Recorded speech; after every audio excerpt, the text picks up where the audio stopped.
तो कह दिया गया कि दुख को देखो। जब दुख को देखने की बात, देखिए आग जब पड़ोस में लगती है तो व्यक्ति इतना घबराता नहीं है, चलो बगल वाले को लगी है भैया, जब अपने घर में होता है तब उसे पता चलता है। इसीलिए आप नजरिया विकसित करिए कि हमको देखना है, ठीक है, हमको देखना है, दार्शनिक दृष्टि से देखना शुरू करिए, ठीक है। दार्शनिक दृष्टि से जब देखना शुरू करेंगे तो आपके घर में भी यदि आग लग जाएगी ना तो नहीं आप भयभीत होगे, दुखित नहीं होगे। आप दार्शनिक दृष्टि, मैंने सबसे पहले कहा था प्रयोग, पहला प्रयोग यही करवाया था आपसे कि दार्शनिक दृष्टि विकसित करिए आप लोग। दूसरा प्रयोग आज का यही है कि उस दार्शनिक दृष्टि के द्वारा केवल देखने का प्रयास करिए। तो आपको जो आपकी जो सबसे प्रिय वस्तु है ना, उसको भी देखोगे आप लोग तो भी दुख नहीं होगा, क्योंकि दार्शनिक दृष्टि। एक बार जो है सरदार वल्लभ भाई पटेल थे, वकालत कर रहे थे, पता है आप लोगों को, वकालत कर रहे थे और कहते हैं कि उनकी पत्नी का डेथ हो गया था और किसी व्यक्ति ने कहा, उनको एक पर्चा थमा दिया और वकालत कर रहे थे। वकालत करते हुए उस पर्चे को पढ़ा और कोई भी उनके भीतर कोई प्रभाव नहीं पड़ा और वकालत करते रहे। जब वकालत करके जब पूरा कर लिए, पूरा केस को निपटा लिए,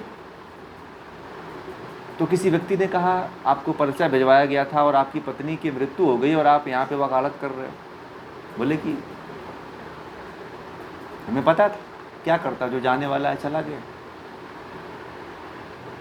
वो भी दार्शनिक दृष्टि थी, तभी तो वो इस चीज़ को सहन कर पाए, नहीं तो बहुत से लोग तो सुनते ही बेहोश हो जाते हैं। जब आप दार्शनिक दृष्टि सरदार वल्लभ भाई की तरह, पटेल की तरह जब आप लोग विकसित करोगे तो लौह पुरुष बन जाओगे आप भी। इसी कारण सरदार वल्लभ भाई पटेल को लौह पुरुष भी कहते हैं।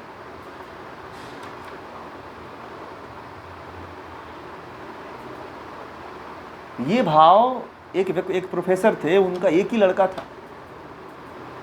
सेम घटना बता रहा हूँ, ये घटना है एक प्रोफेसर थे, वही बता रहे थे इस घटना को। वो मर गए, असम यूनिवर्सिटी में थे, वो हिंदी के प्रोफेसर थे। तो उनका जब उनका लड़का मरा तो एक ही लड़का था और वो स्कूल यूनिवर्सिटी में लेक्चर ले रहे थे और किसी ने कहा कि आपका लड़का मर गया। तो बड़े मज़े में, बड़े धैर्यपूर्वक वो अपने घर गए। उनकी पत्नी चिल्ला रही थी और वो गए और क्रियाक्रम में लग गए। लोगों ने पूछा कि आपको कष्ट नहीं हो रहा है, आपका एक ही लड़का था, मर गया। आप बोले कि जो होना था हो गया, हमें पता है कि ये दुख। बोले कि दुख तो है, दुख तो अब हमको ईश्वर ने दिया है, हम देख रहे हैं कि दुख है। वो भी दर्शन के प्रोफेसर थे। जब दर्शन का प्रोफेसर था तो जाहिर सी बात है इस चीज़ को जानता ही होगा।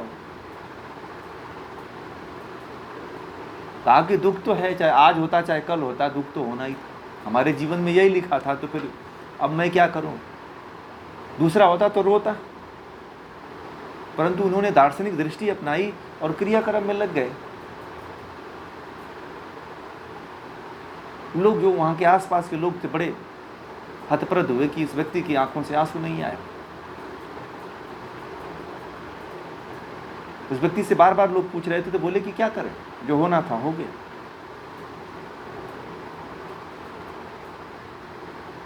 ये होती है दार्शनिक दृष्टि, आपको इतना मजबूत बना देती है कि कोई बड़ी से बड़ी घटना घटित हो जाती है तो भी आपके ऊपर कोई प्रभाव नहीं पड़ता है, क्योंकि आपको ये पता चल चुका होता है कि दुख तो है। जब दुख है तो जब तक दुख से हम पूरी तरह से निवृत्त नहीं होते हैं तब तक ये क्रम चलता रहेगा। चाहे आप 1000 जन्म ले लो, आप 50 बच्चा पैदा कर लो, आपके सामने बच्चे मरेंगे, जैसे कि धृतराष्ट्र के सामने हुआ। धृतराष्ट्र के सामने उसके 100 पुत्र मारे गए और उस दृश्य को वो देखा व्यक्ति, समझ रहे। परंतु जब तक आपको अर्जुन की तरह विषाद नहीं होगा तब तक आप इसी तरह का दुख देखते रहोगे। जिसको हो गया वो दुखित नहीं होगा। धृतराष्ट्र के जब एक एक बच्चे मारे जा रहे थे युद्ध में तो बड़ा दुखित होता था वो, और रोता था, बार बार रोता था धृतराष्ट्र कि मेरा ये इतने पुत्र मार दिए गए, इतने पुत्र मार दिए गए। क्यों? क्योंकि उसके अंदर दार्शनिक दृष्टि नहीं थी, स्वार्थ था। जिस दिन दार्शनिक दृष्टि उत्पन्न हो जाती है कि दुख तो है, और दुख से छूटने का जब तक उपाय नहीं होगा तब तक तो दुख ये बना रहेगा, आता रहेगा। आप दूसरा जन्म भी लोगे तो आपको यही समस्या आएगी। ये मत सोचो आप लोग कि ये जन्म, कुछ लोग सोचते हैं ना कि मर जाऊंगा तो छुटकारा हो जाएगा। मरना छुटकारा नहीं है भाई। कुछ लोग सोचते हैं कि मैं मर जाता ना तो मेरे घर में बड़ा मुझे शांति हो जाती, सबको शांति हो जाती। कई महिलाएं, कई पुरुष कहते हैं। ये कभी नहीं होने वाला है। ये भ्रम में मत पड़िएगा कि मर गए तो ये दुख से छुटकारा मिलेगा, नहीं होगा। दुख से छुटकारा तभी मिलेगा जब आप मुक्ति की तरफ जाओगे, मोक्ष की तरफ जाओगे और दुख को पहचान लोगे कि हाँ दुख है। अभी पहचान लीजिए तो जो 1000 जन्म अभी आपको मिलने वाले हैं उससे बच जाओगे।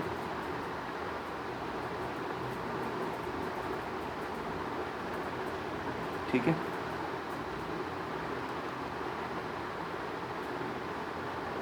हैं?